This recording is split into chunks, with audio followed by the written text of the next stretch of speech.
ആളിപ്പടരുന്ന കാട്ടുതീയുടെ ഭീഷണി നിലനിൽക്കുമ്പോഴും Oscar ചടങ്ങുകൾക്കായി തയ്യാറെടുക്കുകയാണ് America. Los Angeles കാട്ടുതീയുടെ പശ്ചാത്തലത്തിൽ Oscar award ദാന ചടങ്ങ് റദ്ദാക്കിയേക്കുമെന്നുള്ള വാർത്ത തള്ളിക്കളയുകയാണ് അക്കാദമി. ചടങ്ങ് റദ്ദാക്കാൻ നിലവിൽ പദ്ധതിയില്ലെന്നും ടോം ഹാങ്ക്സ്, മെറിൽ സ്ട്രീപ്പ് എന്നിവരെ പോലുള്ള സെലിബ്രിറ്റികൾ ഉൾപ്പെടുന്ന ഉപദേശക സമിതി ഇപ്പോൾ നിലവിൽ ഇല്ലെന്നുമാണ് മുതിർന്ന അക്കാദമി വൃത്തങ്ങൾ വെളിപ്പെടുത്തുന്നത്. മാർച്ച് 2 നടത്താനിരുന്ന 97ാമത് ഓസ്കാർ ചടങ്ങ് റദ്ദാക്കിയേക്കും എന്നായിരുന്നു അന്താരാഷ്ട്ര മാധ്യമങ്ങൾ ആദ്യം പുറത്തുവിട്ട വാർത്ത.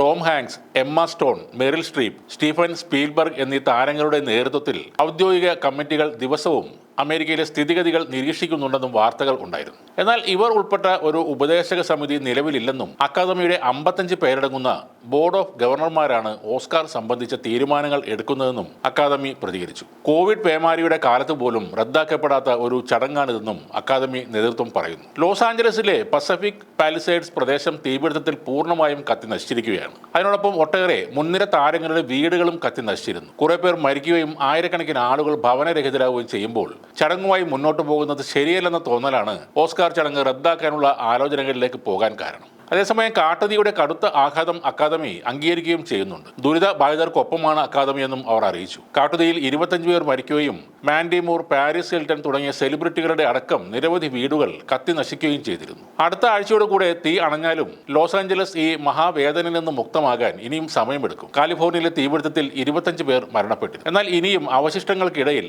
അടിയന്തര സേവനങ്ങൾ നടത്തുമ്പോൾ ഈ കണക്കുകൾ ഉയരാനാണ് സാധ്യത. 2.5 ലക്ഷത്തിലധികം നിവാസികൾ അവരുടെ വീടുകൾ ഉപേക്ഷിച്ച് ഓടിപ്പോയി. നിലവിൽ 88,000 പേർ പലായനം ചെയ്യാനുള്ള തയ്യാറെടുപ്പുകൾ നടത്തുകയാണ്. ലോകശക്തികൾ എന്ന് ലോകം വാഴ്ത്തുന്ന രാജ്യമാണ് അമേരിക്ക. 5000-ൽ അധികം കെട്ടിടങ്ങളും 25-ൽ ഏറെ ആൾനാശവുമൊക്കെ റിപ്പോർട്ട് ചെയ്യപ്പെടുമ്പോഴും ഇപ്പോഴും ആ തീ നിയന്ത്രണ വിധേയമാക്കാൻ കഴിഞ്ഞിട്ടില്ല എന്നതാണ് വാസ്തവം. ധനികർ മാത്രം താമസിക്കുന്ന ലോകത്തെ ഏറ്റവും വില കൂടിയ വീടുകൾ ഉള്ള അമേരിക്കയിലെ പ്രദേശമാണ് ഹോളിവുഡ് ഹിൽസ്. 288 കോടി രൂപ വില വരുന്നതെന്ന് പറയപ്പെടുന്ന ഒരു വീട് കത്തിയമർന്ന ചിത്രങ്ങൾ സോഷ്യൽ മീഡിയയിൽ വൈറലായിരുന്നു. ഓസ്കാർ അവാർഡ് ചടങ്ങ് നടക്കുന്ന തിയേറ്റർ, നാസയുടെ റോബോട്ടിക് ദൗത്യങ്ങൾക്ക് മേൽനോട്ടം വഹിക്കുന്ന ജെറ്റ് പ്രൊപ്പൽഷൻ ലാബോറട്ടറി ഇവയൊക്കെ കാട്ടുതീയുടെ ഭീഷണിയിലാണ് ഉള്ളത്. 5000 കെട്ടിടങ്ങൾ നിലം പൊത്തിയപ്പോൾ ഏകദേശം $50 ബില്യൺ നഷ്ടമാണ് കണക്കുകൂട്ടുന്നത്. ഏകദേശം 40,000 ഏക്കർ പ്രദേശമാണ് അഗ്നിക്കിരയായത്. പ്രകൃതി നൽകുന്ന ഒരു ചെറിയ തിരിച്ചടി നേരിടാനുള്ള ശക്തി പോലും കെട്ടിപ്പൊക്കിയ കോടികൾ വിലമതിക്കുന്ന കെട്ടിടങ്ങൾക്കില്ലെന്ന് ഒരു സന്ദേശം കൂടി നൽകുകയാണ് പ്രകൃതി. ഈ മുന്നറിയിപ്പുകൾ ഇനിയും നാം തിരിച്ചറിയാതെ പോയാൽ